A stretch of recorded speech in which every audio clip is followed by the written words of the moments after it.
அல்ஹம்துலில்லாஹ் அல்ஹம்துலில்லாஹி ரப்பில் ஆலமீன் அஸ்ஸலாத்து வஸ்ஸலாமு அலா சய்யிதினா முஹம்மதின் வ அலா ஆலி சய்யிதினா முஹம்மதின் வ பாரிக் வஸல்லிம் அலைஹி அம்மா பாத். அல்லாஹ்வுடைய மாபெரும் கிருபை அல்லாஹ் சுப்ஹானஹு வ தஆலா அவருடைய கலாம் ஷரீஃபை கேட்க வச்சான். இன்னைக்கு ஓதப்பட்ட ஆயத்துல 12ஆம் ஜுஸ் ஆரம்பத்துல வமாமின் தாபத்தின் ஃபில் அர்தி இல்லா அலல்லாஹி ரிஸ்குஹா அல்லாஹ் தஆலா சொல்ற அந்த ஆயத்துல உலகத்துல எல்லா ஜீவராசியும் படிப்பதற்கு முன்பாகவே அதனுடைய ரிஸ்க்கு என்னென்ன அப்படின்னு நான் எழுதி வச்சுட்டேன் என்பதாக சொல்றான். அதாவது ரிஸ்க்கு அல்லாஹ்வுடைய கையில இருக்குது. நம்ம தேடினாலும் தேடாட்டும் நல்லா ரிஸ்க் கொடுத்துருவான். எப்படி மவுத்து ஒருத்தனை தேடி வருதோ அந்த மாதிரி ரிஸ்க்கும் நம்மளை தேடி அல்லாஹ் கொண்டு வந்து கொடுத்துருவான். அல்லாஹ் ரிஸ்க் கூடிய விஷயமே ரொம்ப அலாதியானது. அல்லாஹ் எதெல்லாம் அத்தியாவசியமா இருக்குதோ அதெல்லாம் அல்லாஹ் இலவசமா வச்சுட்டான். உதாரணமாக காத்து இருக்கு இல்லையா, காத்து இலவசம் தான். யாருன்னா எவ்வளோ சுவாசிச்சுக்கலாம், அது காசு கிடையாது. அதுமாதிரி தண்ணி எல்லாம் இலவசமா தான் வச்சிருக்கான். அந்த மாதிரி ரிஸ்க்கு கொடுப்பது எல்லாம் இலவசமா தான் வச்சிருக்கான். ரிஸ்க்கு மட்டும் மனுஷன் கையில எல்லாம் கொடுத்துன்னு சொன்னா நம்மளுடைய உணவு கேள்விக்குறியா இருக்கும். ஏன்னா மற்றவங்க தட்டி விட்டு தான் எல்லாம் மேலே வர பார்க்கறாங்க தவிர அவங்கவுங்க அந்த வேலையை பார்க்கறதே கிடையாது. எல்லாமே எல்லாம் ஃப்ரீயா அத்தியாவசியம் ஃப்ரீயா வச்சிருக்கான். இப்ப அனாவசியமான விஷயம், ஒரு தங்கம் இருக்குது, ஒரு வீடு கட்டணும், ஒரு இடம் வாங்கணும், ஒரு பைக் வாங்கணும், இதான் அத்தியாவசிய செலவு. அத்தியாவசியம் கிடையாது இதெல்லாம். ரொம்ப அதனால அதெல்லாம் விலை அதிகமா வச்சிருக்கான். ஒரு காரு வாங்கினா விலை அதிகமா இருக்கும், அது இல்லாம வாழலாம். அதனால எல்லாம் அது விலை அதிகமா வச்சிருக்கான். இப்போ காத்து தண்ணி இதெல்லாம் இல்லாம வாழ முடியாது. எல்லாம் அதனால இலவசமா வச்சிருக்கான். உதாரணத்துக்கு பகல்ல சூரியன் உதிக்கணும்னு வச்சுக்கலாம், என்ன நீ எவ்வளவுதான் லைட்டு போட்டாலும் அது இருக்காதான் இருக்கும். அல்லாஹ் சூரியன் அந்த வெளிச்சத்தை அல்லாஹ் இலவசமா அல்லாஹ் நமக்கு கொடுக்குறான். அல்லாஹ் எதெல்லாம் அத்தியாவசியமா இருப்பதோ அல்லாஹ் அதெல்லாம் தான் கட்டுப்பாட்டை வச்சிருக்கான். அதே மாதிரி ரிஸ்க்கு அல்லாஹ் தான் கட்டுப்பாட்டை வச்சிருக்கான்.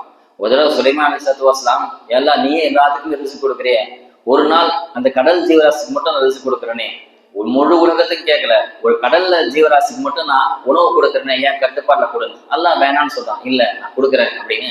சரி சுலைமான், இந்த இன்னைக்கு ஒரு நாள் மட்டும் ஒரு வேளை உணவு மட்டும் நீங்க கொடுங்கன்னு சொல்லி அல்லாஹ் அனுமதி தர, சுலைமான் எவ்வளவு முடியுமோ அவ்வளவு உணவு பட்டணத்தை தூக்கிட்டு கடலுக்குள்ள போய் நிக்கிறாங்க. ஒரு மீன், ராட்சச மீன் வருது, அது வாயை துறக்க உணவு பட்ட ஒண்ணா போட்டுட்டே இருக்கிறாங்க. அது வாய் மூடவே இல்லை. கடைசியா டோட்டலா கசானாயும் காலியை போச்சு சுலைமானுக்கு. அப்ப அந்த மீன் கேக்குதான், அவ்வளவுதானா கேக்குதான். அப்ப அந்த மீன் சொல்லுதான், நான் படைக்கப்பட்ட நாள்ல இருந்து இன்னைக்குதான் கம்மியா சாப்பிட்டுருக்கேன், அரை வயிறு சாப்பிட்டுருக்கேன்னு சொல்லுதான். முழு கசானா சுலைமான் கொடுத்த பிறகும் அரை வயது தான் சாப்பிட்டுக்குன்னு சொல்லுதான். அப்ப அல்லாஹ் எவ்வளவு ரிஸ்க்கு எவ்வளவு கொடுக்குறான். அல்லாஹ் ரிஸ்க்கு கொடுக்குற விஷயம் நம்ம கொண்டா ஒருத்தனைக்கே அல்லாஹ் தான் கொடுக்குறானே, நமக்கு தரமாட்டேங்கிறானேன்னு தோணும். அல்லாஹ் யாருக்கு எவ்வளவு அல்லாஹ்க்கு தெரியுமா. அல்லாஹ் குர்ஆன்ல ஒரு ஆயத்துல சொல்றான், நான் மட்டும் எல்லாத்துக்கும் சரிசமமா எல்லாத்தையும் சமமா வச்சிருந்தேன்னு சொன்னா லபகோ ஃபில் அர்ல், உலகத்துல எல்லா மனுஷனும் பாவியா பாசிக்கா மாறிடுவாங்களாம், பூமியில குழப்பத்தை உண்டாக்குவாங்க. நான் எல்லாத்துக்கும் சமமா கொடுத்துட்டேன்னு சொன்னா பூமியில குழப்பம் உண்டாயிடுமா. அதனால அல்லாஹ் யாருக்கு எவ்வளவு கொடுக்குமோ அவ்வளவு அளந்து கொடுக்குறான்னு சொல்லுவாங்க. அல்லாஹ் ரிஸ்க்கு அவன் கட்டுப்பாட்டை வச்சிருக்கான். உதாரணமாக ஒரு புலி இருக்கு இல்லையா, ஒரு புலியோட உணவு நான் சொன்னா மானு சாப்பிடுவோம். அந்த ஒரு மானை வேட்டையாடி 4-5 புலிகள் சாப்பிடும், ஒரு புலி சாப்பிடாது. ஒரு மானை வேட்டையாடிச்சு சொன்னா 2-3 புலி சேர்ந்து அந்த மானை சாப்பிட்டோம். சாப்பிட்டு வயிறார நல்லா சாப்பிட்டு விட்டுட்டு போயிடும். அந்த விட்டு அந்த மானோட மீதி தொகல்களா இருக்கு இல்லையா, அது கழுத புலி சாப்பிடும், நரி சாப்பிடும், எல்லாமே சாப்பிடும். அப்பவும் அது மீதி இருக்கும். அதுக்கப்புறம் அந்த கழுகு கொத்தி சாப்பிடும். ஒரு மானை 4-5 புலி சேர்ந்து வேட்டையாடி சாப்பிட்ட பிறகு அந்த மீதம் உள்ள அந்த சதைகளை கழுத புலி சாப்பிடும், நரி சாப்பிடும். அதுக்கப்புறம் அது வயிறார சாப்பிட்டு போனதுக்கு அப்புறம் கழுகு சாப்பிடும். கழுகு சாப்பிட்டு போனதுக்கு அப்புறம் வயிறார கழுகு சாப்பிட்டு மேல பறந்து போனதுக்கு அப்புறம் புழு பூச்சிகள் அந்த மானை சாப்பிடுமா. ஒரு மானுக்கு ஒரு மான் மூலியமா எல்லாம் இவ்வளவு ரிஸ்க கொடுக்கலாம். ஒருவேளை மானுடைய தீனியை அல்ல யானைக்கு வச்சிருந்தா சிந்திச்சு பாருங்க. யானை அல்லா சைவமா படிச்சிருக்கான், அசைவமா படிக்கல. யானையோட உணவு சொன்னா மரந்தழ கோழி தான். யானைக்கு எவ்வளவு கொடுத்தாலும் பத்தாது. இதே அல்லாஹால ஒருவேளை யானையோட தீனி மானு வச்சிருந்தா காட்டுல ஒரு மானுக்கும் உயிரோட இருக்காது. ஒரு நாளைக்கு 10-15 மானை வேட்டையாடி சாப்பிட ஆரம்பிச்சிடும் யானை.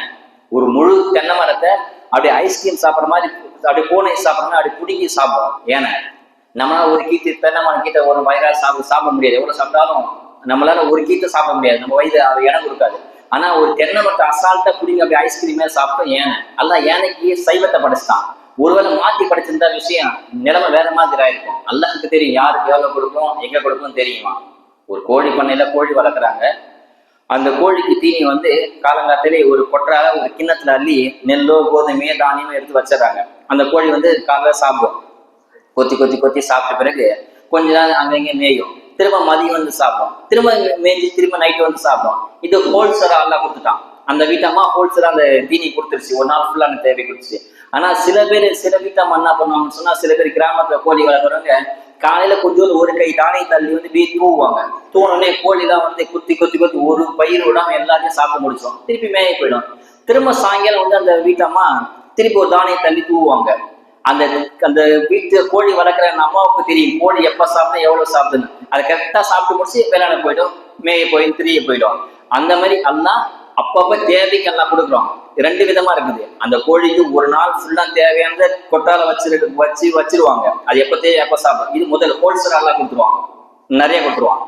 சில பேர் அந்த கோழிக்கு எவ்வளவு தேவையோ அப்பப்போ வந்து தூவாங்க, அதை சாப்பிட்டு முடிச்சு பறந்த போயிடும், கோழியோ புறாவும். இது எல்லாம் தேவைக்கு ஏற்ற மாதிரி கொடுக்குறான். ஏன்னா எல்லாம் கேட்கணும், அல்லாஹ்கிட்ட கேட்கறதெல்லாம் ஆசைப்படுறான். அல்லாஹ் ரிஸ்க்கு தான் கட்டுப்பட்ட வச்சுட்டான். எந்த அளவுக்கு தெரியுமா?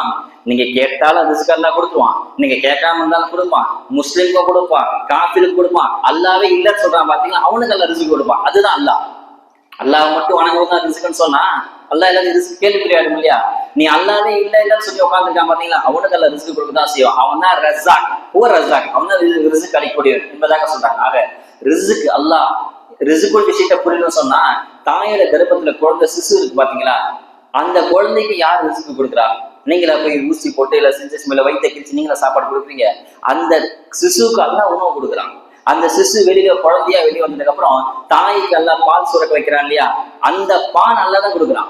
அதுக்கு முன்பாக அந்த தாய்க்கு பால் சுரக்கிற குழந்தை அடுத்த செகண்ட் பால் வெளியில வருது. அந்த குழந்தைக்கு தெரியுது நம்முடைய ரிஸ்க்கு அந்த பால் அம்மா கையில தான் அல்லா வச்சிருக்கான்னு சொல்லி அந்த குழந்தைக்கு தெரியுது. கரெக்டா அந்த பாலை குடிக்குது. அல்லா அதில் ஒரு அதிசயத்தை வச்சிருக்கான் தெரியுமா? மழை காலத்துல குளிர்காலத்துல அந்த பால் தாயுடைய பால் சூடா வெதுவெதுப்பா இருக்கும். வெயில் காலத்துல அந்த பால் குளிர்ந்த இதமா இருக்குமா. அல்ல அப்படிலாம் வச்சிருக்கான் ரிஸ்க்கு. நமக்கு அது அதுன்னு தெரியல. அல்ல நம்ம சம்பாதிச்சாதான் ரிஸ்க்குன்னு இல்லை, அது எப்படி ஆட்டோமேட்டிக் ரிஸ்க்கு நம்ம தேடி வந்துடும். மவுத் வர ரிஸ்க்கு வந்துடும். ஆனா அது ஹலாலா வரும். அதுதான் கேள்விக்குறி. காக்கா குஞ்சு பொறிக்குது, காக்கா முட்டை போட்டு குஞ்சு பொறிக்குது. குஞ்சு பொறிச்ச உடனே அந்த முட்டையிலிருந்து குஞ்சு வெளியே வந்த உடனே காக்காக்கு சந்தேகம் வந்துருமா. அந்த குஞ்சு காக்கா குஞ்சு எப்படிமா இருக்குமா, பிறந்த உடனே அங்கங்க வெள்ளை வெள்ளையா இருக்கும், குஞ்சு வெள்ளை வெள்ளையா இருக்குமா. அப்ப காக்காக்கு சந்தேகம் வந்துருமா, ஒருவேளை இந்த குஞ்சு நமக்கு பிறப்புலையோ அப்படின்னு. நம்மளும் கருப்பு, எல்லாம் காக்கா கருப்பா தான் இருக்கும். ஆனா முட்டை பொடியில குஞ்சு கொஞ்சம் வெள்ளையா இருக்குமா, ரக்கலாம் அங்கே வெள்ளையா இருக்குமா, ஒருவேளை நமக்கு பிறக்காம இருக்குதோ, நம்ம குட்டிக்குன்னு சொல்லி அந்த கூட்டுல அந்த குஞ்சு அப்படியே விட்டு பறந்து போயிடுமா. இது உண்மையை தஃசீல் விளக்கம் தராங்க. பறந்து போயிடும். அந்த காக்காவோட சொந்தம் இந்த அந்த காக்காவோட டிபார்ட்மெண்ட் சொந்தக்காரங்க யாருமே அந்த குஞ்சு வந்து எட்டி கூட பார்க்க மாட்டாங்க. கிட்டத்தட்ட 10 நாள் அந்த கூட்டு பக்கமே வராது. அந்த 10 நாள் குஞ்சுக்கு உணவளித்து யாரு? அல்லாதான். 10 நாளுக்கு அப்புறம் அந்த காக்கா கருப்பா ரக்கையெல்லாம் வந்த உடனே, ஓ நம்ம குஞ்சு தானே இது, நம்மளுடைய புள்ள தானே, நம்ம தான் தப்பா பண்ணி திருப்பி வந்து அடகாக்குமா. அது வரைக்கும் 10 நாள் கிட்ட எட்டிக்கணும் பார்க்க தப்சீல பதிவு செய்யறாங்க. அந்த 10 நாள் அந்த குஞ்சுக்கு உணவளித்து யார் தெரியுமா? அல்லாதான். அது வாயை பொழுது இருப்போம். அல்ல அதுக்கு தகுந்த மாதிரி உணவு கொண்டு வந்து ஒரு அழகு கிட்ட கொண்டு வந்து வைப்பான். ஒரு காட்டு அடிச்சுடும் அளவு அந்த வாய்க்குள்ள காக்கா வாய்க்குள்ள போயிடுமா ரிசுக்கு. இப்படிலாம் நல்லா ரிசுக்கு தான். நமக்கு அது தெரியல. மூசாவுக்கு சந்தேகம் வந்துருச்சான். நம்ம வீட்டுல மூசாக்கு சந்தேகம் உடனே அண்ணா சொல்றான்னா, மூசா அவன் கையில வச்சு குச்சி இருக்கு இல்லையா, அதை வச்சு அந்த பாறை அடி அப்படின்னு சொல்லி பாறை அடிக்கிறாங்க. அடிச்ச உடனே இன்னொரு பாறை அடிக்கிறாங்க. மூசா திரும்ப அடின்னு சொல்லி திரும்ப அடிக்கிறாங்க. திரும்ப இன்னொரு பாறை குழக்குது. திரும்ப அடின்னு சொன்னே 3ஆவது ஒரு பாறை பிறக்குது. அந்த பாறை பிறந்த உடனே சின்ன புழு மெரிஞ்சிட்டே போதான். அந்த புழு தஸ்பீ செய்தா, சுப்ஹானல்லாஹி மையரா, என்ன படைச்சானே அல்லாஹ்வுக்கு எல்லா அவனே சுத்தமானவன், என்னை மறக்காம எனக்கு உணவு அளிக்கிறானே அவனுக்கு எல்லா பொருளும் என்பதாக அந்த தஸ்பீ செய்தான். புழு பாறைக்குள்ள இந்த புழுவுக்கு அல்லாஹ் தேவையான ரிஸ்க் அல்லாஹ் கொடுக்குறான். இதுதான் அல்லாஹ்வுடைய ஏற்பாடு. இதுதான் அல்லாஹ் தான் கையில ரிஸ்க் கட்டுப்பாட வச்சிருக்கான். நமக்கு வரணும்னு சொன்னா 2 விஷயம். அந்த ரிஸ்க் நமக்கு ஹலாலா வரும், பரக்கத்தா வரும். எல்லாத்துக்கும் கிடைக்கும். அல்லாஹ் இல்லாதவங்க சொல்றது கிடைக்கும், அல்லாஹ் வணங்குவதும் கிடைக்கும். ஆனா அது ஹலாலா வருதா, அதுதான் கேள்விக்கு. ஹலாலா கிடைக்கும்னு சொன்னா 2 விஷயம். ஒண்ணு, அல்லாஹ்க்கு நெருக்கத்தை பெறணும், அல்லாஹ் நம்பணும், அல்லாஹ் தருவான் அப்படின்னு நம்பிக்கைன்னு சொன்னா அல்லாஹ் எப்படியும் கொடுத்துருவான். 2வது விஷயம், அல்லாஹ்வை இபாதத் செய்யணும். பாவத்தை விட்டுட்டு அல்லாஹ் வணங்கணும். அல்லாஹ் அதிகமா வணங்கன்னு சொன்னா ரிஸ்க் பரக்கத்தா விசாரணை கொடுப்பானா. மொய்தீன் அப்துல் காதர் ஜெயிலானி மஹபூப் சுப்ஹானி அவர்கிட்ட போய் கேட்கறாராம், எனக்கு வந்து ரிஸ்க்கு விசாரமா வேணும், துவா செய்யுங்க அப்படின்னு. அப்போ மொய்தீன் அப்துல் காதர் ஜெயிலானி சொல்றாங்கன்னா, நீ 40 நாள் தொடர்ந்து அஜத்து பக்கத்துல இமாம் ஜமாத்தை தொழுவப்பா அப்படின்னு சொன்ன உடனே அவர் சிரிக்கிறாராம். ஏங்க சிரிக்கிறீங்க அப்படின்னு கேட்டோடனே மொய்தீன் அப்துல் ஜெயிலானி அந்த மனிதர் சொல்றாரா, நான் 19 வருஷமா தக்பீர் தஹரீமா விடாம தொடர்ந்து அஜத்து இமாம் பின்னாடி இருந்து தொழுகிற, ஆனா ரிசுக்கு இல்லை அப்படின்னு சொன்ன உடனே அதுக்கு அவங்க சொல்றாங்கன்னா, சரிப்பா நீ வீட்டுல போய் ஜன்னலுக்கு கதவுக்கெல்லாம் ஸ்கிரீன் துணி போட்டு மர என்பதாக சொல்றாங்க. அப்போ அந்த மனுஷன் கேட்கறாரா, நான் என்ன கேட்டேன், நீங்க என்ன சொல்றீங்க ஷேகே, நான் கேட்டது ரிசுக்கு விசாலமானு கேட்டேன், நீங்க வீட்டுக்கு ஜன்னலுக்கு போய் ஸ்கிரீன் போட சொல்றீங்களே, இல்லப்பா நீ போய் செய்யப்பா அப்படின்னு சொன்ன உடனே அவரும் போய் ரிசுக்கு வீட்டுக்கு ஜன்னலுக்கு எங்கெல்லாம் வெளியே இருக்க எல்லாத்தையும் ஸ்கிரீன் போட்டு மறைச்சிட்டு கொஞ்ச நாள் கழிச்சு வராங்க. வந்து உடனே சொல்றேன்னா, அல்லாஹ் ரிசுக்கு பறக்கத்தா கொடுத்துட்டான், என்ன விஷயம் கேட்கறானா, நீ தொழுதப்பா நான் தொழாதவன் பாரு வீட்டுக்குள்ள போச்சு பாத்தீங்களா, அல்லாஹ் பறக்கத்தை எடுத்துட்டான். அல்லாஹ் தொழுகாதவன் பார்வை அடுத்து ஒரு வீட்டுக்குள்ள போச்சு சொன்னா அல்லாஹ் பறக்கத்தை எடுத்துருவான். அதனால தொழுகுதான் முக்கியம். அல்லாஹ் இபாதத்தை பண்ணுங்க, அல்லாஹ் கொடுப்பான நம்பிக்கை வைங்க, அல்லாஹ் எப்படி கொடுத்தே தருவான், அல்லாஹ் கொடுக்காம இருக்கவே மாட்டான். ஒரு கதை கூட சொல்லுவாங்க, சுபஹான் இப்ராஹிம் அதிகம் ரலியல்லாஹு சொல்லுவாங்களா, உங்களுக்கு எல்லாம் தெரியுமா, ஒருத்தர் கேட்பா எல்லாம் தெரியும், அப்ப நான் நாளைக்கு நான் என்ன சாப்பிட சொல்லுங்க அப்படின்னு. அதுக்கு அவர் சொல்றான், நாளைக்கு நீ பாயாசம் குடிப்பா அப்படின்னு சொல்லி அமைச்சிடறாரு. அப்படியா, நான் எப்படி பாயாசம் பார்க்கன்னு சொல்லி ஒரு காட்டுல போய் ஒழிஞ்சிட்டாரன்.